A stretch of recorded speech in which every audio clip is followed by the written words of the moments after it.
Àlex Gómez-Marín is a physicist. He originally worked as a theoretical physicist until he transitioned into biology. He is one of the winners of the Linda G. O'Brien Noetic Sciences Research Prize, which is held by IONS, the Institute of Noetic Sciences. His prize-winning proposal is called Seeing Without Eyes and proposes further examination and experiments in which blindfolded and blind people were able to see using EOV, extraocular vision, which is the ability to see without the physical eye, essentially a type of sight using a form of ESP or remote viewing. The mechanism is still not really understood. He is an associate professor at the Instituto de Neurosciences in Alicante, Spain. Additionally, he's an associate editor for the prestigious Organisms Journal of Biological Sciences and contributes his knowledge to the Science Advisory Committee at the Cobb Institute. Àlex is a valued member of the Scientific Advisory Board for the Dutch Brain Interface Initiative and is a director at the esteemed Pari Center in Italy. The Institute of Noetic Sciences is a non-profit scientific research center and direct experience lab, specializing in the intersection of science and profound human experience. Founded in 1973 by Apollo 14 astronaut and sixth man to walk on the moon, Edgar Mitchell, IONS is dedicated to exploring the frontiers of consciousness and extended human capacities to promote a more holistic view of human potential and the nature of reality. Welcome to What the Fuck Just Happened. I'm your host, Liz Enton. If you listen to the intro, you know my story. If not, here's a brief summary. I'm a sciencey-skeptic, and when my dad died, I took a shot in the dark and decided to investigate if there was any possible evidence of an afterlife. I assumed that was as realistic as Santa Claus, but I was desperate. However, I was so blown away by what I discovered that I wrote a book and launched this podcast. In this podcast, I will be talking to some fairly normal people about some really weird shit. I speak with everyone from psychic mediums and afterlife researchers to ordinary people who've had some inexplicable experiences. So come, listen. There's no need to draw any final conclusions. Keep an open mind and wonder, what the fuck just happened? Hi, so I am on with Àlex Gómez-Marín. Thank you so much for coming on. Do you want to tell our listeners a little bit about yourself? Sure. Thank you for inviting me. Well, I'm a physicist born in Spain, in Barcelona. I did theoretical physics for some time, pen and paper, basically. But then I transitioned into biology and I studied little creatures like fruit flies and worms, which are organisms that are studied in many labs around the world. And then I became more interested in, let's call it that way, higher organisms or more complex organisms, although flies can be really complex in their behavior and in their brains. And so that led me to study human beings, which is actually what the promise of neuroscience is, that we should understand something about human brains and human minds. And lately, I've been devoting most of my energies to studying human consciousness in the real world, with the twist that the aspects I like to study about consciousness are those that I call at the edges. And why at the edges? Because they're sometimes marginalized in academia. Those topics or those phenomena are a bit uncomfortable, and also edges because I think they're frontier of knowledge. So it's super fascinating to study these edges of consciousness. So that's what I do now, more or less. You had a fascinating theory and paper that was award-winning in IONS. Can you explain a little bit about your theory of EOV? Sure. Thank you. Well, technically speaking, it's not a theory, and it's not even my theory. It's actually a phenomenon. It's something that happens, or that people say that happens or they can do. EOV stands for extraocular vision, but this is just one of the actually many ways that have been given throughout time in different countries and cultures, in Russia, in Mexico, in Indonesia, and so on, that refer to a phenomenon by which, to put it simply, you can see the world, but not using your physical eyes. So the claim there is that there's something, perhaps we can call it the mind's eye or mind in general, that can perceive what's out there, but you're not using your eyes or any of the other senses. So it's kind of like our consciousness is perceiving information outside of our body and then downloading it to our body. Well, the problem is, or the fascinating question is, that we don't know. When I say we, I mean, well, people have studied it here and there for many, many years, but it's not really known how it works. And some people still doubt that it actually happens. So here we have this double question. Well, is there a phenomenon there? And also, if there is, well, how does it do it? And that's why, and perhaps that's related to your question, that's why we need theory. We need experiments to figure out things about this creature. We don't know how it does it. But also we need the theory so that we can think, we can even conceive how that would be possible beyond metaphors, which is what we sometimes need to use to make some sense of it. But we're lacking, I would say, perhaps a mathematical theory, even a metaphysics, which is another weird word, which simply means some philosophical background. So the whole edifice needs to be built with data, philosophy, mathematics, and theory, so that I see this as two dancing hands. Theory says or directs our attention to new experiments, and new experiments correct the theories we have. And it's this dance that is really important to have going, and it's really hard, actually. It's really hard. What experiments or data or anything have you seen in favor of this theory that's already out there? Yes, all right. So there's quite a lot of evidence, and sometimes people confuse saying that you have evidence with saying that you have proof, that this is unequivocal, that there's no doubt about it. There's always doubt, but then there's a lot of evidence again.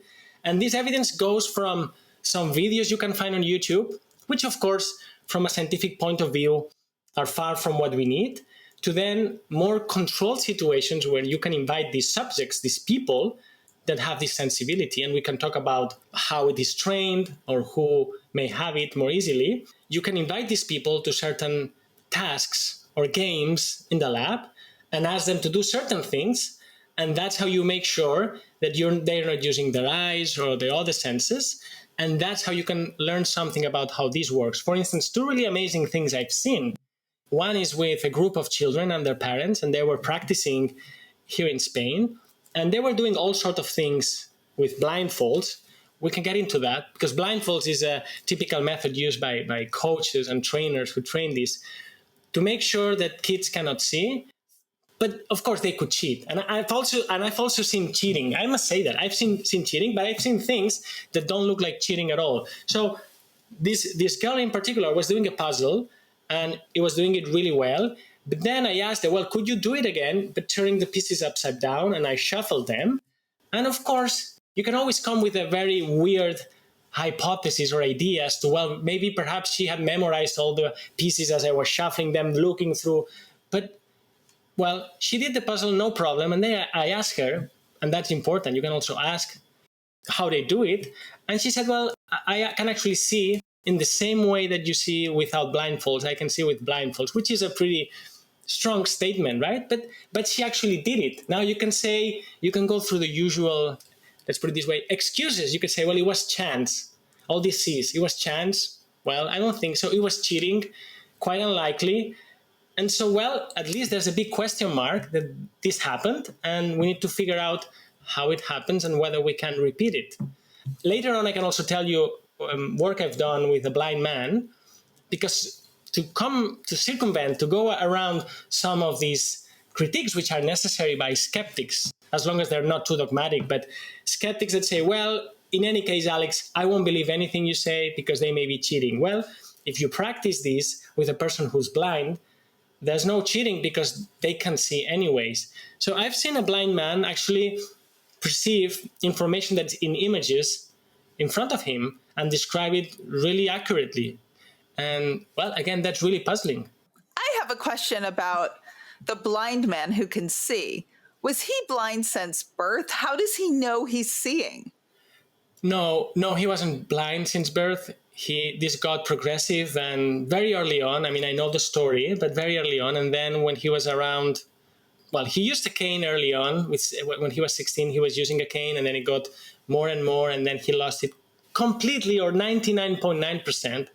And that's also an important difference that could be studied in the future, because, of course, if you've never seen anything, then what it is like to see, it's another world in their minds, really. But in that case, and this is also fascinating, this blind man would tell me about how he stopped dreaming in colors and started dreaming in black and white because he forgot the colors. This is heartbreaking and at the same time fascinating. And then how he actually did some trainings, some remote viewing trainings, workshops, and then he started to recover the colors in his dreams. And then he started to practice and believe he could also see the outside world when he was awake. And so it's like a whole progression from losing sight to start to recover it and then to experience these perceptual abilities himself. Does he say that seeing now, the remote viewing type of sight he's using, is it the same as when he used to see with eyes? I mean, can he just walk around like a non-blind person using sight? No, he can't. Not that he could not, but so far he cannot. And this is a difference I've seen having studied the phenomenology, as I was telling you, of extraocular vision, asking to people who actually train these capacities and asking and reading all I could find about studies that have been done. And actually, when it comes to children, it seems that they can see as we see, as I was telling you with that example. And how they see it's also funny. Some children say they see the same thing, but just small, like as if the screen, they see it like through a screen. And by the way, some kids can see things that are far away, and they would need glasses in order to see them. And without glasses, again, allegedly, a scientist always needs to say allegedly, because one should go there and do the experiment, but they say they can. When it comes to adults, it's much more difficult that these kind of high resolution, almost literal way of seeing manifests. But nevertheless, there's something that's going on perceptually that seems to go beyond the five senses. The story we've been told about, well, we have five senses, and these are the channels, these are the cables through which we can receive information about and from the world. And it's not only if you're blind, I suppose I think we all do it during the day, but just in small kind of glimpses or sparks, and maybe unconsciously we don't realize we're doing it. But it's not inconceivable that this is quite extraordinary, but I think at the same time is an ordinary human capacity. It's just that it's not really worked out. They say all of us have psychic abilities, psi abilities. Most of us just don't know that we do based on our culture. I've heard people who have out-of-body experiences or near-death experiences see colors on a spectrum we can't see here. Has anyone reported that in any of your studies? No, but we can go back to out-of-body experiences and near-death experiences. Or maybe I can just mention this now, and then I'll say something about colors. That's also fascinating, and we don't know. But about these other ways of seeing, like when we dream, normal dream, no, it doesn't need to be a lucid dream, just a dream. Well, we see things. We wake up and we remember and we were doing things. So there's, in a way, it's not so surprising or spectacular. Our mind is seeing when we have our eyes closed. That happens obviously every night or almost every night. But then you can have a lucid dream, or then you can have something that looks like an out-of-body experience. Some people say that lucid dreams and out-of-body experience are kind of the same thing. It's like if it was a mountain. It depends from where you look at. You may think it's a different mountain, but it's the same mountain. When people have near-death experiences, they're also seeing things. They're not seeing them with their eyes, right? So I like to use this metaphor of mountains that then go into the sea and become islands. So there's this archipelago, and these are the edges of consciousness I was telling you about. There's this archipelago of different islands that some people have been bold enough to study them and learn a lot about, like remote viewing, out-of-body experiences. They're experts. They're real experts that have devoted their life to study them. And it's quite likely that they're all connected. It doesn't mean they're the same thing, but perhaps there's a smooth way of going from, now I'm using a little bit of extraocular vision, but perhaps I'm perceiving something through remote viewing, and then when I'm at night having a very lucid dream, maybe I'm in some sort of out-of-body experience.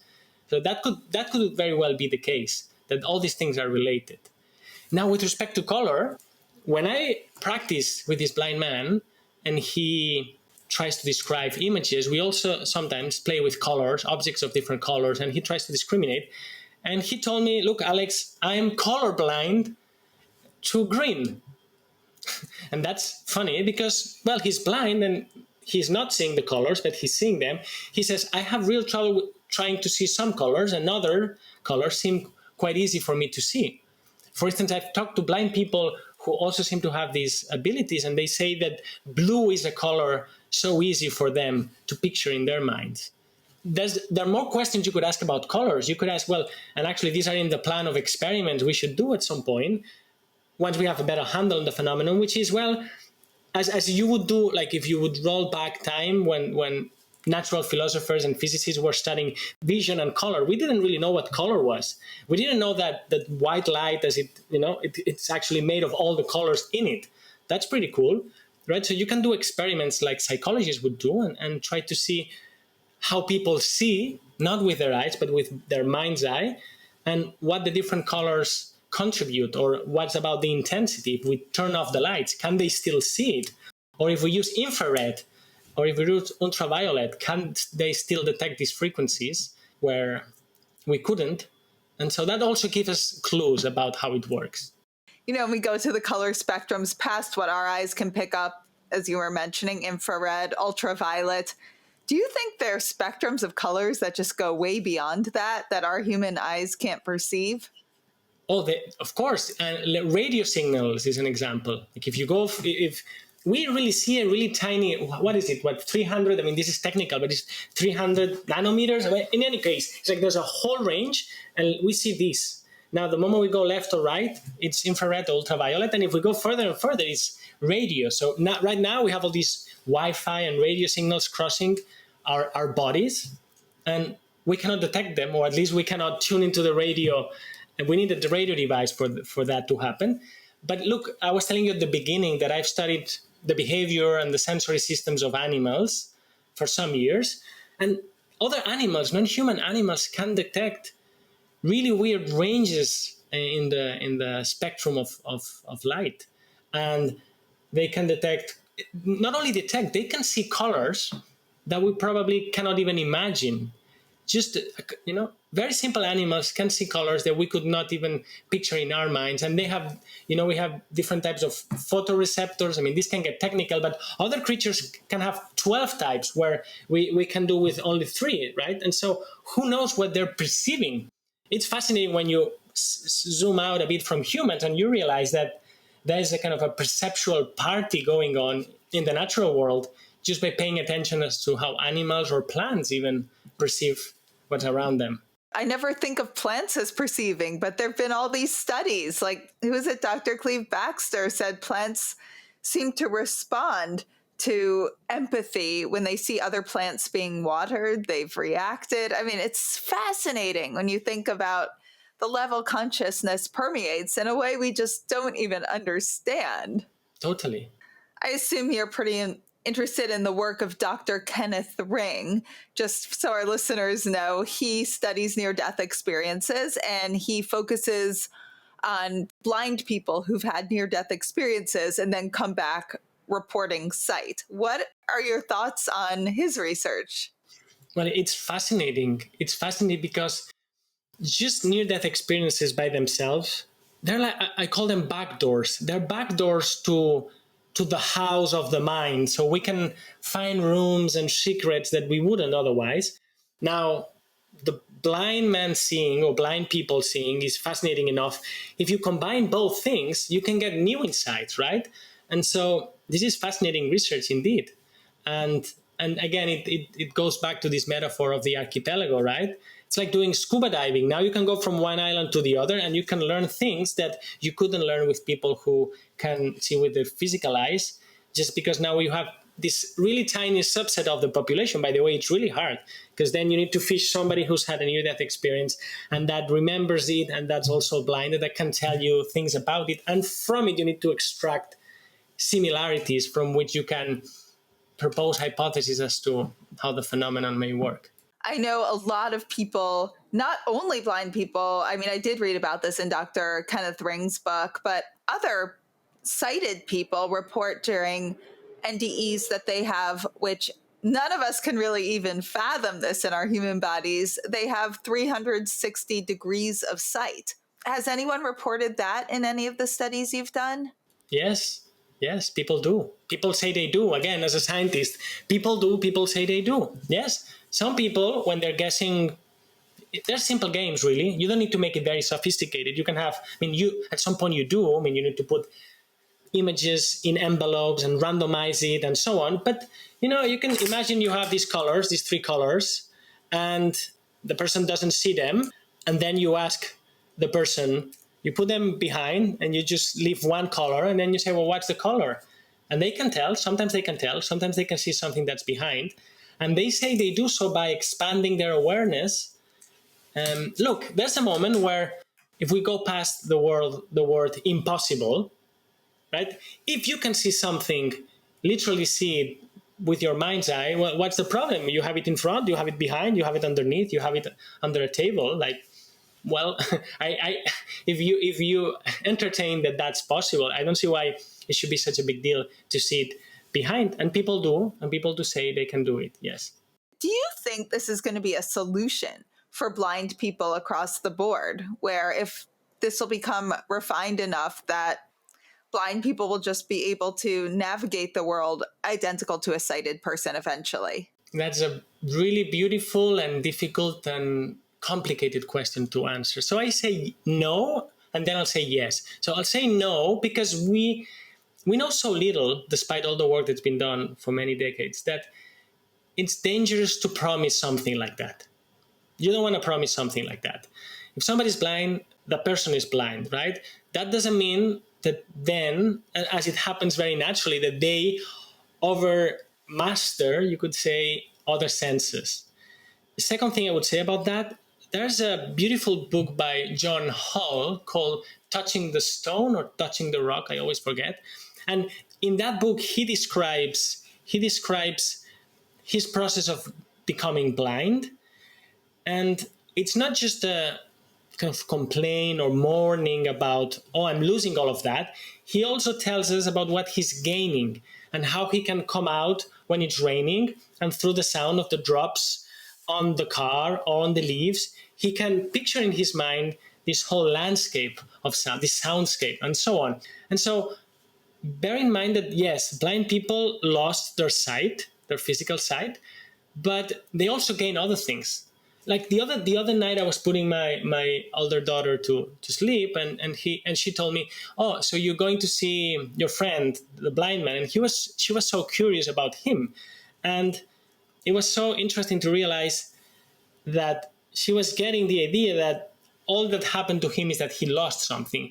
But I was trying to explain, well, how sensitive they are in other realms. So that would be the second answer to your question, and then a yes would come by realizing that precisely because you have this difficulty, then you can be more motivated or prompted to practice all of that and believe that it can happen.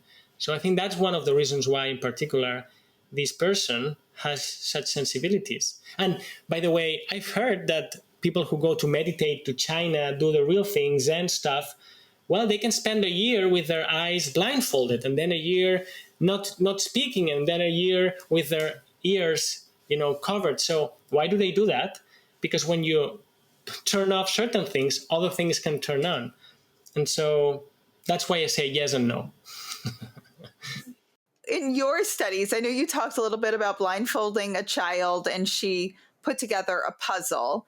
And describe some of the other studies you've done and experience that you haven't told us that just most blew you away? It's a mixture, as I was telling you. I mean, you asked me about the fascinating stuff, but there's a lot of a lot of trying, a lot of getting it right, and it's a whole art I'm learning, because doing this kind of, yeah, we call them experiments when we do them with people. They're kind of games. You don't know, as a scientist, as an experimenter, how much you're contributing to it. Also, if you're asking people to do things, they can have this thing that's called performance anxiety. They want to do it well, so they become a bit more nervous. In the same way that if you ask somebody, okay, do you play the guitar? Okay, just play for 100 people. It's like all of a sudden things don't work so well. So you need to, in a way, fight or navigate all this, and then sometimes things like that happen. I've seen, doesn't mean it's scientifically proven. Probably it's real, and it's not scientifically proven to my understanding, but I've seen people read, for instance. I've seen people read a text, and I've seen people also guess things that are hidden.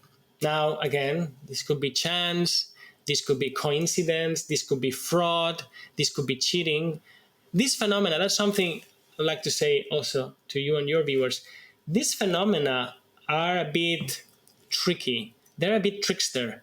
Like, if you want to put them in a box, it's like a funny creature. Sometimes they don't let you put in a box. And that also is a reminder that the scientist is not in control. This is a kind of science I'm also reading about and trying to practice. One, when it's not us dominating the entire situation.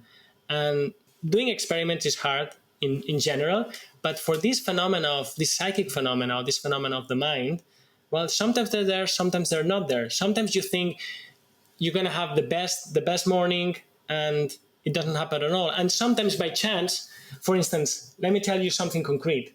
I sometimes wear amulets. Just, you could call it a necklace or something like this, right? Or something that I bring with me. Call me superstitious if you want. And I was wearing some of these things, one of these, and then the person told me, there's something that's interfering with me as I'm doing this. And I thought, oh, maybe it's that. And I didn't say anything. I put it away. And then we continued, and I asked, well, how are you doing with it? And the person said, well, no, now it seems this is gone. And then we continued doing the thing. And then when the session finished, I went and picked it up and put it back on my body. And the moment I did that, the person said, oh, it seems like the interference is back, right? And he couldn't see what I had done because I was the blind man, and I didn't tell him that I was doing that at all. So sometimes it's not what you prepare as an experiment. It's more like the surprising thing, the spontaneous thing that makes you wonder. Again, was it chance? I mean, this is the paranoid of the scientist studying this. Was it chance? Was it something I didn't control, or was it the real thing manifesting again?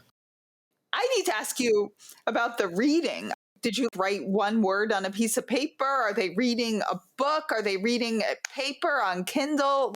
Yeah, in principle, they could do anything, but I printed a paragraph of a philosophy book I really love, and I'm pretty sure, well, it doesn't matter if they ever read it, but just philosophy book. The introduction of Matter and Memory by Henry Bergson, whoever knows that.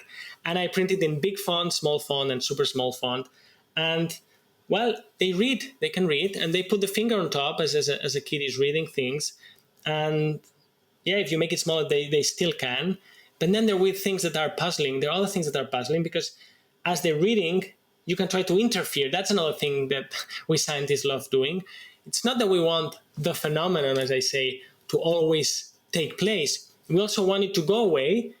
And then it's interesting. So if doing that, it goes away, then I can bring it back. And so we learn again about this elephant, right? The shape that it has by making it go in and go out. And sometimes they can read, but depending how you present the text, then the reading becomes difficult. And this has been reported by, for instance, Jacobo Greenberg, the Mexican neurophysiologist who actually disappeared 29 years ago. And we're going to do something to honor his work next year, by the way. Well, so he's reported the reading of kids. So, and other scientists 100 years ago from France also reported that. Another way of pursuing the evidence, pursuing the rabbit down the rabbit hole is that, well, if somebody says that has seen that, and then somebody else from another time, another country who probably didn't read that also said something very similar, well, you start to triangulate. And again, you wonder, well, that must be real, or let's find out. Now, first of all, you said the kids who were reading this, or adults as well. I'm not sure if it was just children or adults as well. Mostly children, actually, mostly children. Mostly children. About how old are the children, by the way? Yeah, so the people who work with them, these coaches, by the way, these coaches work with them because the parents, of course, want them to help the kids to be, this is important to mention. Let me just go on a little footnote, a little segue here, and we'll come back to reading. It's not that parents want their kids to have circus-like powers, oh, look at my, to go to a party, look at my kid, I blindfold him or her. And no, when you're working like this, you're more into your presence, you're more aware, you're more focused. So you could call it meditation, what's going on there. So by working like this, these parents hope that their kids will be better at school, they will be more, have better attention skills, maybe be more at ease with themselves at home. So it often comes from this, you could say, psychological or pedagogical need. Now, when the kids are practicing this, well, you can have all sort of tests, and for them it's a game. For them it's really, that's another fascinating thing. For them it's no big deal. They're just doing it. Because the moment you start reflecting about how impossible that thing you're doing is, then it goes away. They're not rationalizing too much. So what's the age? Usually from 6, 7 years old to about 12, 13, 14. And this is typical. There are exceptions, right? But what happens before? Well, before they're too small to even ask them things like read or, right? And then when they become teenagers, when we became teenagers, our whole bodies and minds, they're in complete metamorphosis, right? The whole thing is messed up, turning into another. We're the same person, but we're turning into another creature, right? And so then these capacities seem to be a bit put to the side, and the interests are different. And then when we're older, we're so used to the rational mind, the logic mind, all these self-limiting beliefs of what can and cannot happen and so on, that then it's really, really a lot of work to reawaken those abilities that express beautifully and naturally throughout this stage between 6, 7 and 12, 13. But I'm going to back up and ask the reading question. I assume the philosophy paragraph are the older children, not 5 and 6-year-olds. I would assume those reading the philosophy paragraph are a bit like the 10, 11. But you said they touch the paper. Is there any chance that they are feeling different shapes of the print? This is a very intelligent question, actually. And this is a hypothesis. I mean, that's how we speak scientists. What it means, it's a possibility. Again, I'm telling you, when I say we, I mean, generally speaking, the community, we don't know how it works. But some people favor some kind of explanations and some people favor others. As I'm telling you, dogmatic skeptics say there's no need to do experiments. This is impossible. It doesn't work. But then once you open the door that it's possible, how could it work? So interestingly, there's a whole corpus of work that says that it could work through the skin, through some sort of detectors, sensors we have in our skin. And actually, many of the practitioners of mind-sight or extraocular vision, they need to touch things. They touch them. It looks like they're scanning them with their hands, right? And there was a lot of work done in the Soviets did a lot of work with this, and they even gave it a name. They call it dermo-optical perception. Derm is the skin, optical. You can see through dermo-optical perception. You can perceive through your skin, right? And I've seen it too. And actually, you can then play with the turn on and off game, switch it on and off. Say, well, now if you wear gloves, can you still do it? If you wear 2 gloves that let less light in, can you still do it? And then there are sort of crazy claims, like in China, there's some old papers that say that there was a girl who could read with, I think, girl or a boy, with her ears, right? So she was putting the things here and somehow sensing them. So it's an open possibility. I don't think that's the whole story, because I've also seen, and I've also been told by people I trust, that people can do it without touching, right? And that's where we go into this mix of phenomenon. Maybe there's a little bit of touching, maybe there's a little bit of mindsight, maybe there's a little bit of remote viewing going on, and that depends the moment you're using it. One more thing to say, back to animals, because we often forget about animals. Animals have incredible abilities to sense their surrounding, and then octopuses can change, and I pay attention to the hardcore biological literature, because sometimes, and actually there was a paper about brittle stars, and the title of the paper in a respected biological journal was Extraocular Vision in the Brittle Star, right? So it's even more common. It could be more common than we think. It could be that even some other animals have also developed these abilities. And so we can, go back and forth and wonder, well, what would it take to do it through sensors? Although it's really hard for me to imagine, but why not that just having sensors on your skin, you could read a text? That seems that you would need a lot of training, actually. That seems like a psi ability in and of itself, unless it was huge letters imprinted in a different texture, which I assume it's just a normal printer. Yes. And by the way, let me just say two more things here. Maybe I'm getting too detailed, but to just give more context. Of course, when you do this test, you need to make sure that you could not detect the marks of the printer, right? You could say you have such sensitive touch, and it could be possible, right? So these are the kind of things that make you a bit paranoid, but you need to control to make sure that it's not that they have huge finger sensitivity. And one more thing about the colors, maybe reading is too much, but perceiving colors could be done with the fingers. I mean, there's no sensor known that could do it, but when I was working with the fruit flies, it was discovered that they had the larval stage of the fruit fly had all these light sensitive channels throughout their skin, right? So sometimes we don't need to go to crazy psi stories. We just go back and look at the animal kingdom, and it's incredible. It's wonderful what nature can come up with. But people have also reported seeing things without touching them. Yes. You said you put colored pens behind you, or when people were blind, or when blindfolded, and without touching, they've been able to report types of sight, correct? Yes, correct. Yes. Backing up, you were talking about some of the experiments. You do certain types of interference, you've said. Would you give an example of what you meant by that? Sure. So one example was what I was telling you about the gloves and the fingers.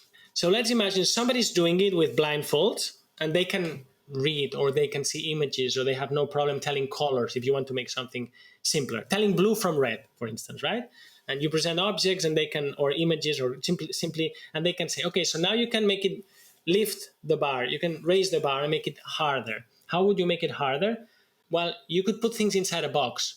So then there's no way they're cheating, because they're just doing it inside a box or behind some curtain. And then, okay, they still do it. Then you can raise the bar a bit higher and say, okay, now I'm going to ask them to wear gloves. And of course, as you do all of those things, it gets cumbersome and weird, because actually you're killing the phenomenon probably, because I believe these abilities just express in the real world when they have to. And of course, if you bring somebody to a lab, make the person repeat something 20 times, ask him to or her to wear gloves and put things in a box, it becomes more and more absurd. But if they still do it, then you can go further. You can make sure there's absolutely no light inside the box, right? And the ideal case is a moment where they cannot do it anymore. And that's what gives you the clue of, okay, so what did they have before and what they don't have now, and why this changed. So we don't want our performance to do it well all the time.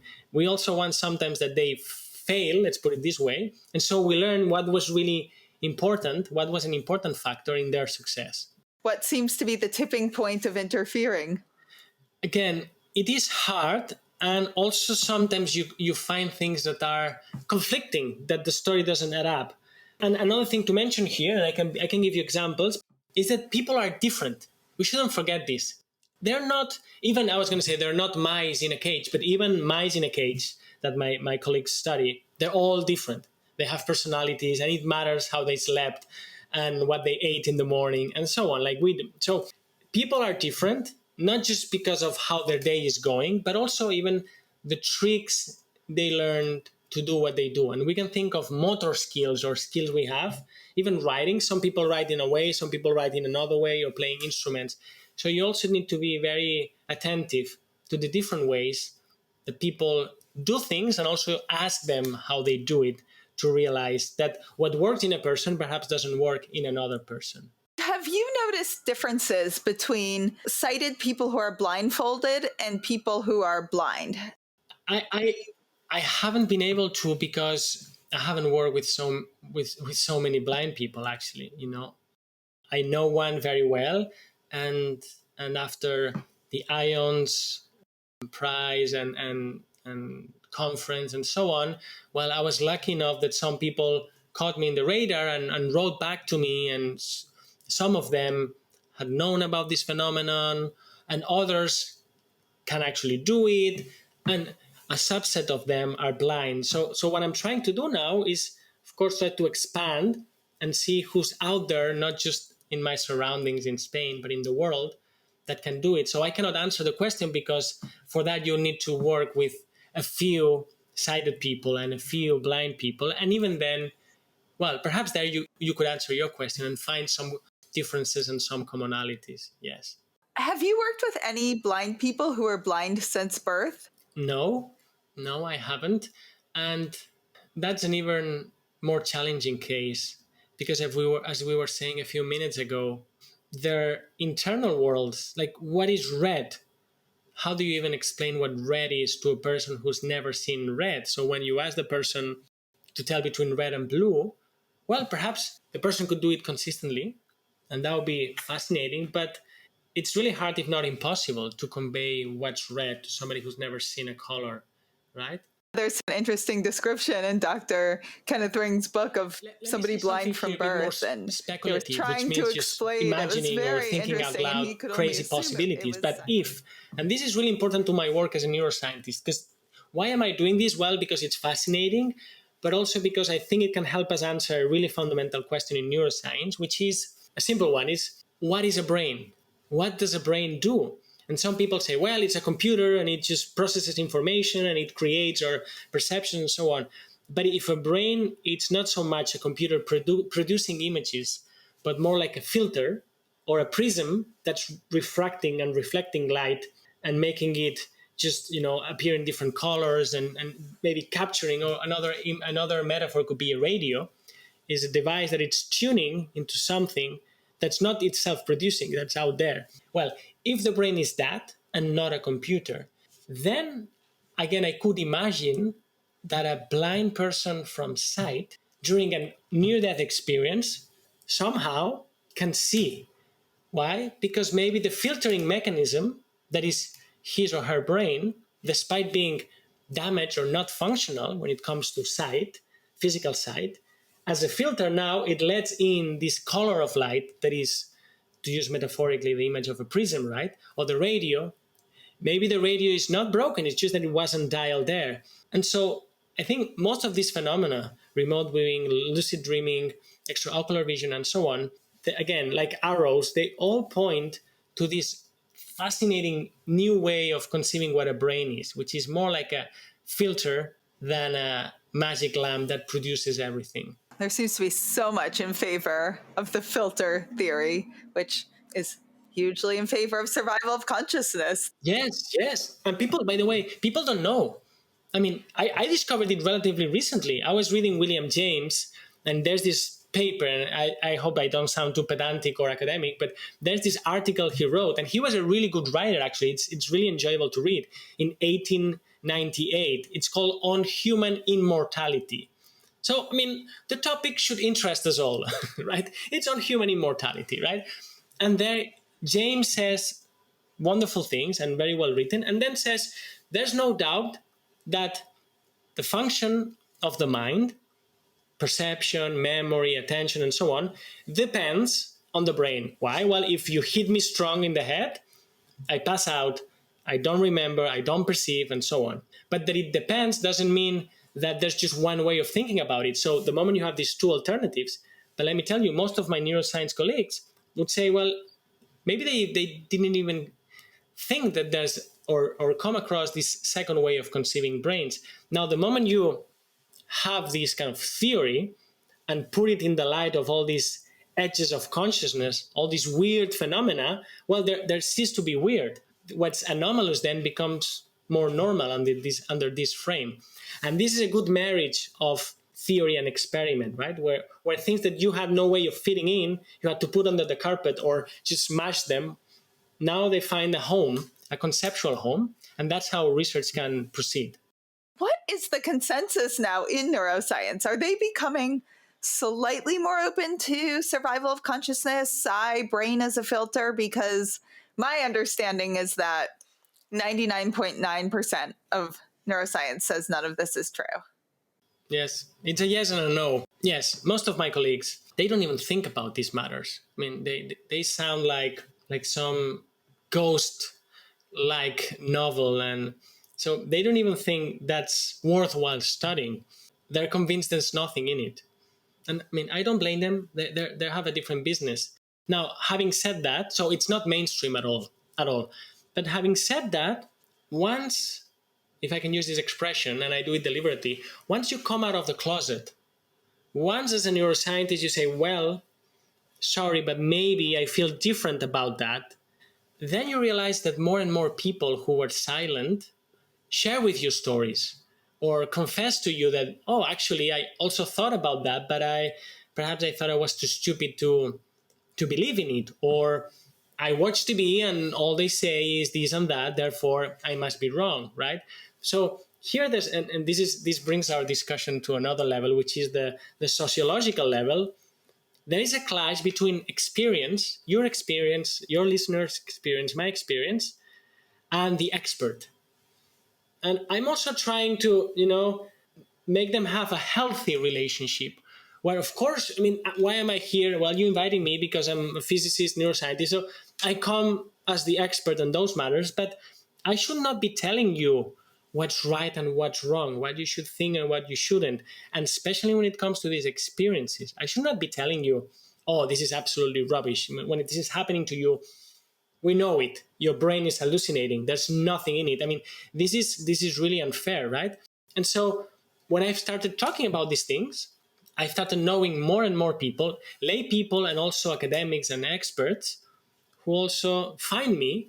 And then you realize that you're not alone. And that's also comforting because we're social animals. And I mean, I do a lot of work alone here in my cave, in this office, that's my cave. But you also need to read. I mean, you're mentioning some previous works before, right?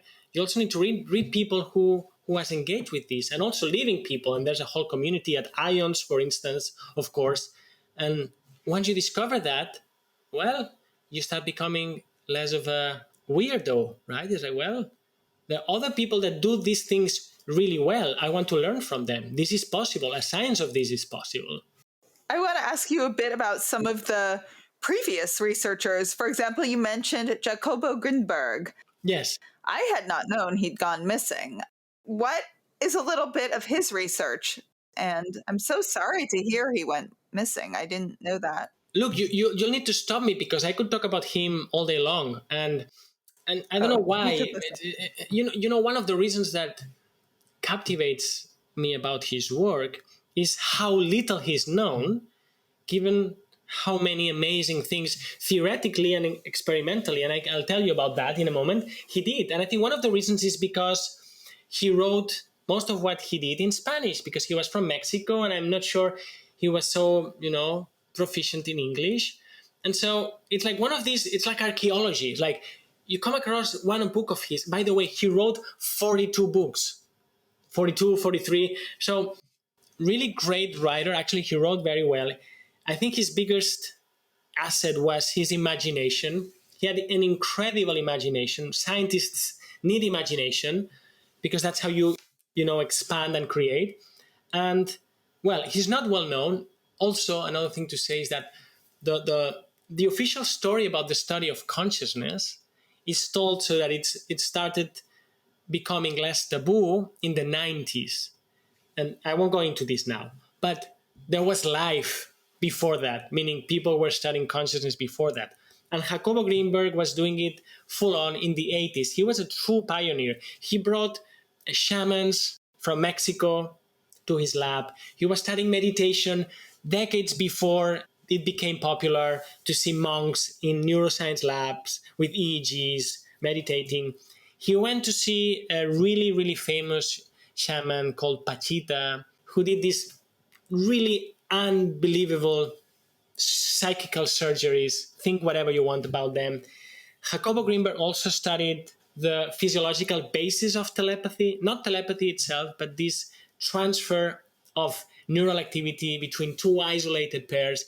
He was enamored with the idea of entanglement. He would have loved to see the Nobel Prize to the physics of entanglement from last year, and so on and so forth. And he also studied extraocular vision, and he went missing. He went missing, and nobody knows what happened to him. And there's also a film done about his life. It's called The Secret of Dr. Greenberg. It's more like a thriller. And through the story of his disappearing, the director, who I know, by the way, Catalan like me from Barcelona, tells the story of his science and also his life that was complicated and fascinating. So it's like one of these characters. You would like to read about his life, about his theory, synthetic theory it's called, and about his crazy experiments. Not to start any crazy conspiracy, but is there any thoughts his disappearing was tied into his research? Oh, yes. Yes, of course. It deserves, unfortunately, it deserves this kind of hypothesis. Yes, they said some of the hypothesis is, it's kind of a spoiler on the documentary, but it's really amazing to watch. But some people say he just quit it. He went. He disappeared. He transcended to another dimension. He just went away. Another is that his latest wife killed him.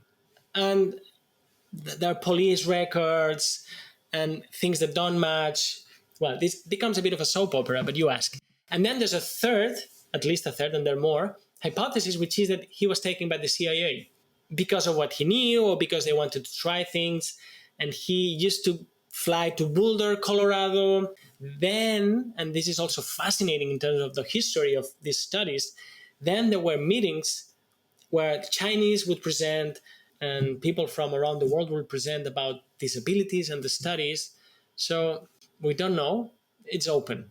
I'm going to put a link to the documentary in the show notes because I feel like we could do a whole separate episode on him. I'm promoting his work. I think that's the best we can do. Now, look, I'm not a fanatic here. I mean, his experiments are improvable and his theory is probably wrong, as all theories. But it must be known today when consciousness studies is back on track and people should know what he did. And especially in Mexico, especially in Spanish-speaking countries. I mean, that's my mother tongue. Spanish and Catalan, and here we have this person who, look, let me put it this way: if he was an American, everybody will know about him. But he was this Mexican doing crazy things in the university, and then he disappeared. Is there one experiment he did that really stands out to you? Yes, actually. Well, this one I was mentioning it's called the transferred potential. So when you read the fine print, he's not saying this is proof of telepathy, which, by the way, has been studied by many people throughout the last century and this one. And there's a lot of evidence that it's actually a real phenomenon, right? But the way he was studying it, having these pairs in the lab, and then showing a flash of light on one person and then measuring what he had learned in his postdoctoral research when he went to New York, how to do these things and analyze neural signals that are evoked by this flash of light. And then he would check in the other person whether that change in the brain, in neural activity, would be correlating with what had happened with the other pair. Right? So that's one of the things he did. And that's one of the last articles he published, actually. And this is also material for the documentary. He had two people telepathically connected, and when one saw the light flash, it responded in the other person's brain. Exactly, yes. And then he was about to embark on a trip to go to India and try to do the experiment, one person in Mexico, the other in India, and show or test the relevance or irrelevance of space. Like, it doesn't matter if it's in the next room, in the next building, or thousands of kilometers away. And he was totally inspired by quantum physics and so on. So basically, he wanted to do the entanglement experiment rather than with two particles, to do it with two people. And then he disappeared. He disappeared right when he was about to do this, to travel to India and do this experiment. Actually, some people thought that he had gone missing because he had gone to Tibet or India. There's a lot to delve into, but I want to ask you, since you're both a neuroscientist and a physicist and studying all of this, and I know this doesn't have to be correct, but what would be your guess or thoughts on how all of this works? Non-local consciousness, if you think that is the most likely answer, survival of consciousness, from a scientific perspective, how do you explain it? I am happy that you give me the benefit to be wrong, because scientists are ultimately always wrong. I don't know, really. I can propose you my best analogies, metaphors. I can draw from physics, I can draw from quantum mechanics and say it's probably something like that, but that would be like drawing an analogy. We are right now in a really beautiful moment because it's so chaotic. Like, pieces of evidence, the different theories, the mainstream starts to become interested, and lay people really want to know. Maybe a way to answer it would be a bit philosophically. And look, okay, let me answer it this way, historically and philosophically, but it's scientific too. And this month, we're talking in October 2023. So this month is the exact 400th anniversary of a really important book that Galileo, one of the founders of modern science, wrote, right? And in this book, to make it short, he said, well, on the one hand, we have things that we can put numbers to, that we can measure, like the shape of something, how fast it goes, and so on. And on the other hand, we have feelings, sensations, pain. And he said, well, he didn't put it this way, but that's what he was kind of saying. Well, why don't we just set aside consciousness, sensations, feelings, and just concentrate on the objective, hard, physical world? So I think science has been running an experiment on itself for 400 years, and it's very successful. Look what we've done. Satellites, we've discovered all these laws, evolution, biology, psychology. It's gone great. But now we turn around and say, hey, Galileo, so that bit of consciousness that you put to the side, what do we do with it? Do we pretend it's not there? Or do we go full on and study it? And that's what's happening right now. And there are many, many, many theories. There's a joke. Somebody said, well, theories of consciousness are like toothbrushes. Everybody has their own, and nobody else wants to use another person's, right? Well, it's chaos. Like, all these proposals, contradictory, and, well, we're figuring out which ones are more useful. And maybe another thing I can say is that this requires a reversal. So we've been told the story of first there are bits of matter, they collide, and then we don't really know how, and then life emerges, and then we don't know really how, and then mind emerges. There are all these many big question marks. They all start by assuming that matter is foundational and mind it's second class. If it was traveling in a train, it will be traveling on economy, and matter goes business class, right? Well, perhaps we need to go balance, at least, maybe not upside down, but say, what if mind or consciousness is also primary? It's not something derived, something that comes by chance later, who cares? No. What if what the sages of all ages have always said, which is that consciousness is the flesh of what the cosmos is made out of? And so I think that's what science can grab that intuition and try to hammer it down onto mathematical theories and experiments. And humbly, I think that's what we're all doing in this community, including IONS again. Do you think something like a much more sophisticated Large Hadron Collider, for example, will ever be able to measure the quantum particles that stores our consciousness? Or will it ever be measurable as a quantum particle, or if you think it's a quantum particle? Can I say yes and no? Look, I'll ask, it seems like I'm going to go on another tour, but I'll do it fast. When we speak about mind and brain is another way of talking about particles and consciousness. It's like, again, the duality, the physical stuff, the material stuff, and the mental stuff, the mind and the body, the brain and consciousness. Now, all these capacities we've been talking about today, extraocular vision and so on, I believe I'm trying to study to what extent they go beyond the brain. But at the same time, they need to go back to the brain, because ultimately it's the person's mouth that's telling me what it's looking or if it's moving the hand. So ultimately the brain sends a command. So what I'm trying to say here is that's going to be both. I think it's going to be whatever goes on in consciousness needs to be reflected in whatever our devices can measure.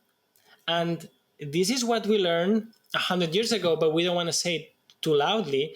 When quantum physicists went to look at the little bricks of matter, and when they zoomed in and they smashed them against each other to see what they're made of, and I know I'm going to put it poetically, but they discovered that matter is made of mind. That was a big surprise. Shit. I mean, we thought we were going to find the little particles and just solve it all. And it turns out that something of our minds or of mind writ large permeates these little particles, right?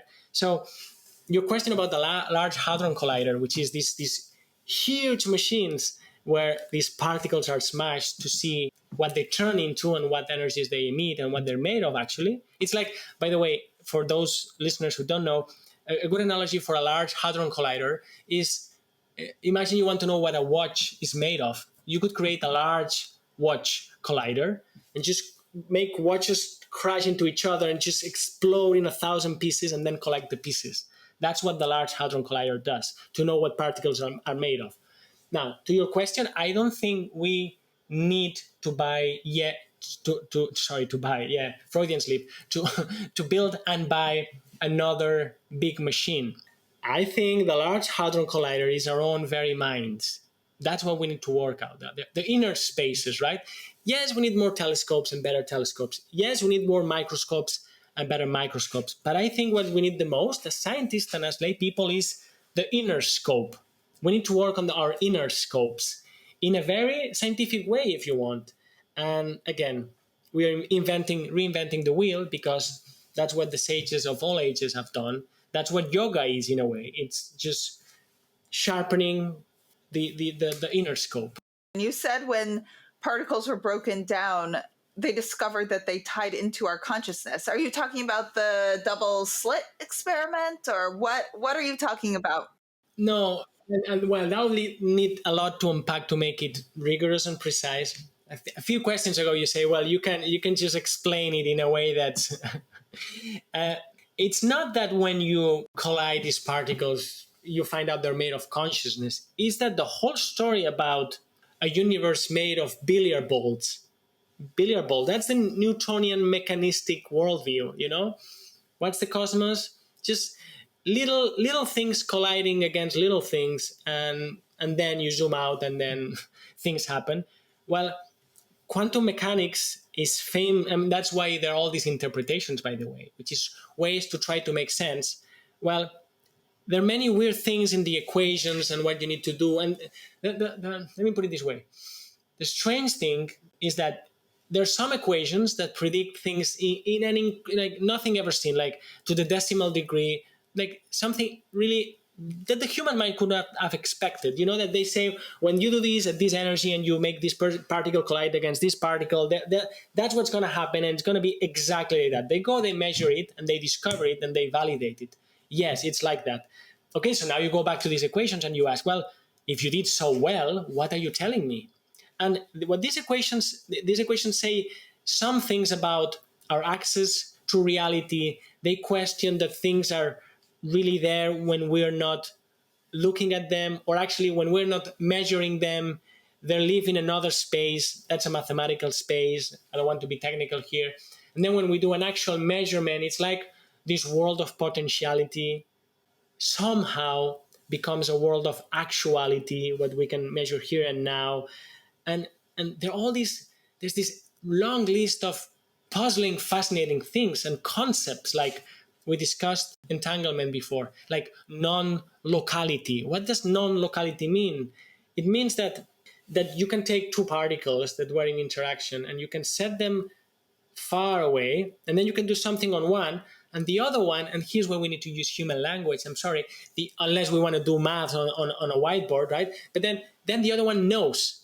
But then you say, well, if it knows, it's because this particle sent a message. Well, not really. And you can do really sophisticated mathematics and experiments to show that it's not sending ravens or doves macroscopically to tell the other particle what happened, right? So all of a sudden, this billiard-balled mechanistic world becomes really spooky, really fascinating, with all these crazy things going on. And well, that's what quantum mechanics brought to our understanding of the world. Puzzlement, wonder, amazement, and so on. Yeah, and those particles seem to be communicating by a mechanism we have no idea, and faster than the speed of light. Yes. Well, and let me say something more about it, because it's important, because you rephrase it. And that's precisely the problem, that we try to imagine a mechanism using the same operating system. It's like we try to run the Mac still using Windows 95. You see? So it's like, well, if they're communicating, and that's what Einstein didn't like that, so because it also has problems with other theories like relativity and so on. But the point is, we're trying to imagine a mechanism, and maybe there's no mechanism. Maybe there's just like, you need to enter into this other conceptual scheme and think really differently. By the way, and this is probably very similar to what's happening with these psychic abilities that we've been discussing. That you are asking, well, how does the person read something in front? What's the mechanism? Is it some field? Well, perhaps there's no mechanism as we classically think about it, and that's why we need imagination and also intuition working together with reason to figure out and come up with proposals as to how this may work. It's probably going to take lifetimes to fully understand how it works. Back to more answerable questions. Well, first of all, this is semi-answerable. How do you think EOV ties into OBEs, remote viewing? Do you think it's really the same thing? Is it a combination? Or is it something completely different? No, it's not completely different. It has to do with seeing with one's mind or perceiving. Okay, let me use this metaphor to explain. And look, I don't have answers here. I'm really starting to get a grip on this. But imagine it rains in the mountain, and there's this lake up there of pure water. And then the lake goes down, beautiful river, and the river goes down. And sometimes what happens to the river is that you get affluents, they merge. But it could also happen that the river just bifurcates in two little rivers, and then in three more. And then you go down, as you get down to the mountain, you could say, okay, there are 5 rivers here, or 7 rivers, right? And so that's when we talk at the level of senses. I think that's how it's working. Okay, this is vision. Okay, this water is the water of the information that comes from hearing, and this is touch. Now, if you're able, again, somehow to go up like a salmon, go up the river, at some point, maybe touch or maybe taste and smell merge. And if you're poking those waters of perception, you could not tell really if you're smelling or tasting with your tongue, right? And actually, this is also known. It's called synesthesia. It's when the senses mix, right? Okay, so now you can imagine you go further up, and maybe there's a point where vision and touch and taste, they all merge. Now, if you go even up there, now what are you doing? Are you seeing? Are you remote viewing? Well, you're in a higher level. It's not sensing anymore. It's perception. And then, well, we could get technical, but you can use different words. Maybe if you go even higher the river, it's not perception, it's prehension. And now I'm using philosophical words, but they help us articulate a reality that perhaps is what's going on. And I think the most difficult thing to overcome here is this dogma that we cannot perceive anything that doesn't come through the 5 senses. So in a way, we've equated sensation with perception. But if you use this river analogy, well, you have sensations, no problem. But up there you have perceptions, all right. And up there you have prehensions. And what is prehending? And actually, this is well articulated in a mathematician and a philosopher called Alfred North Whitehead. And he calls these prehensions, when he speaks about this, he speaks about this equally for the mind and for particles, which is beautiful because ultimately we would want what we know about electrons and photons and so on to resonate as above, so below, to be the same kind of structure, the same kind of thing as with minds, right? That would give us a true united view of the universe. And so that's why those of us who study consciousness are so tempted to go to physics. And that's why those who don't like these themes, their journals, I don't know if you know, well, this is more the politics, but they're journals on consciousness that allow any research, provided that it doesn't mention the word quantum, you see? So why? Because I think these two extremes, they bend and they meet. So let me just say another headline here. Unsubstantiated headline. I think a new theory of consciousness will have to give us a new theory of matter. So I think physics is going to be renewed by our understanding of the mind. It has to, I think so. You have some really interesting ideas for the future experimentation that can be done studying extraocular vision. You mentioned like RNGs, EEGs. Do you want to explain to our listeners what those are and how you can see them tied into your research? Yes, okay. So once you have things in place, and really the most difficult part is all we've been discussing, how to even think about it, what kind of people you find with what abilities, when they manifest. That's the real difficulty. Now, when you have some of these in place, then you can throw at it all the battery of tools and techniques that are routinely used in neuroscience labs to study other aspects of the mind, of consciousness that are not edges. So, all right, I have this in place. Well, why not put a person in the scanner? Why not use this other method to stimulate certain brain areas? Why not use AI, artificial intelligence, to try to decode neural processing, as some people have tried when people are sleeping and they see kind of what they dream? There's a lot of hope and hype and cope and dope in it. But, so when you have things in place, we are in 2023, we are in the 21st century. So you use all the great tools. And if there's one thing we have lots of in neuroscience, it's great tools. We're tool addicted. I don't think we have great ideas. We have lots of experiments with great tools. Okay, so now you have a juicy phenomenon. Let's use all the tools and all the knowledge and all the kind of experimental setups that work for more regular aspects of cognition and behavior, which is where I started, and let's deploy them here. Are there any questions I haven't asked you that you'd like me to, or anything else you'd like to share? Probably. I think it's been pretty complete. I've enjoyed a lot talking to you. Yes, okay, let me end with an emphasis on the social aspects of science, because it has to be mentioned.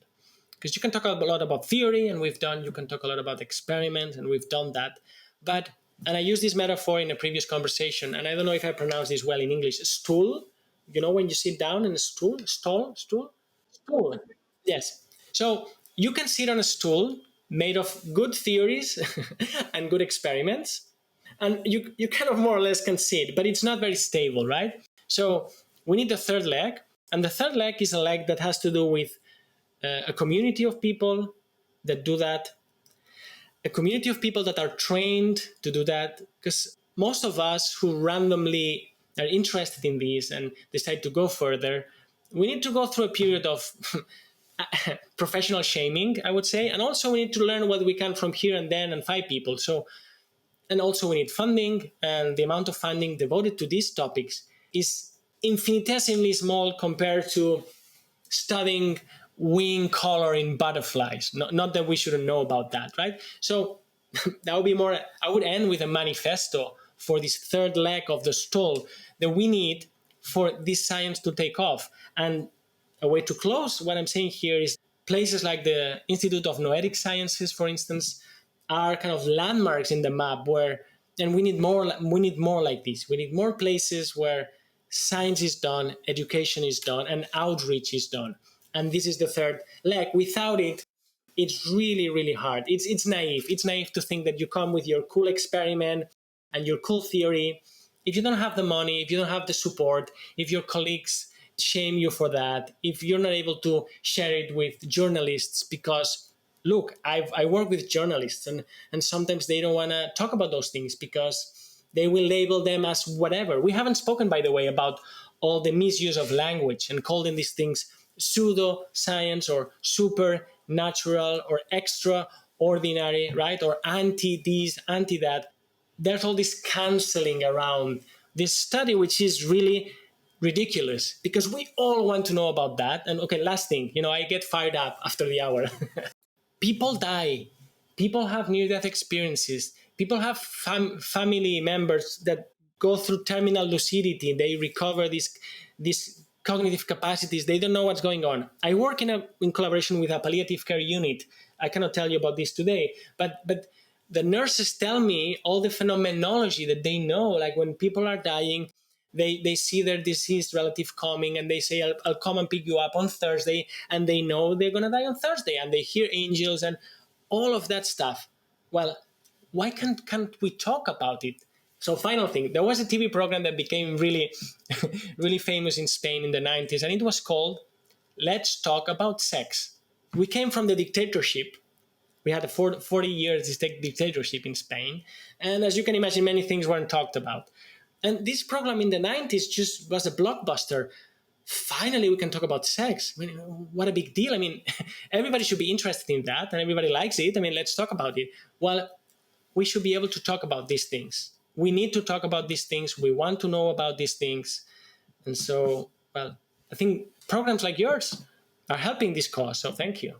Thank you. I mean, having actual physicists, neuroscientists, because they're always the ones who are coming out saying, oh, none of this is true. And then smart people who are grieving tend to think, well, then none of this must be true. So yeah, the work you're doing is so important. And I know a lot of our listeners are really in grief and question whether there actually could be an afterlife. So research like this is instrumental in helping us understand that. You're just prompting in me. I mean, all these thoughts. It's your fault. No, I was going to say, a science in service of humanity, of the human being. Not a science in service of manipulating this, manipulating that, earning money here. A science that serves, a science practiced by human beings in service of human beings. I mean, we're not asking for more or less than that. Where can our listeners find you, follow you? I don't have a book yet to promote. And perhaps they can type my name and surname, which is, if you're not a Spanish speaker, maybe you can misspell it. But anyways, they can type Àlex Gómez-Marín and they can see what pops out. Unfortunately, their Google algorithm will know them. And so, well, I've given a lot of interviews and I have a lot of articles, of course. Some of them are more for the experts and others are. But I would just say wildly jump into the internet and see what comes out. And certainly something will come out. I'll post some links to that. Well, we can post the link, the link to my website. I can send you the link to my website where I have all my articles. And some of them are readable for lay people. Look, I also organize events. I'm the director of the Pari Center. There's a beautiful place in a medieval village in Tuscany. And we organize their events and we discuss these issues on Zoom. So there's a lot of things going on in that respect. That's my work here in Alicante, the Instituto de Neurociencias. So you can pick. You can pick what Àlex you want, the physicist, the organizer, the spokesperson, or the neuroscientist. It was a pleasure indeed. Thank you very much. To get more information on what the fuck just happened, go to WTFJustHappened.net. There you can order my book, What the Fuck Just Happened? A Sciencey-Skeptic Explores Grief, Healing, and Evidence of an Afterlife. And you can learn all about how I came to conclude that there most likely is an afterlife. You can also learn about the early stages of my grief and the amazing, fascinating people I met along the way. You can also read about how much I harassed them trying to get evidence, see if they were cheating, and see if they were sane. There, you can subscribe to our newsletter. If you enjoyed this episode, please rate and review us wherever you get your podcasts. It makes such a difference, especially for a new podcast like this one. And if any of you have had a crazy what the fuck yourself, have any questions, feedback, or just want to say hi, reach out on either Instagram at WTF_just_happened_ or email me at hello@WTFJustHappened.net. And remember, you don't have to draw any final conclusions as you wonder what the fuck just happened.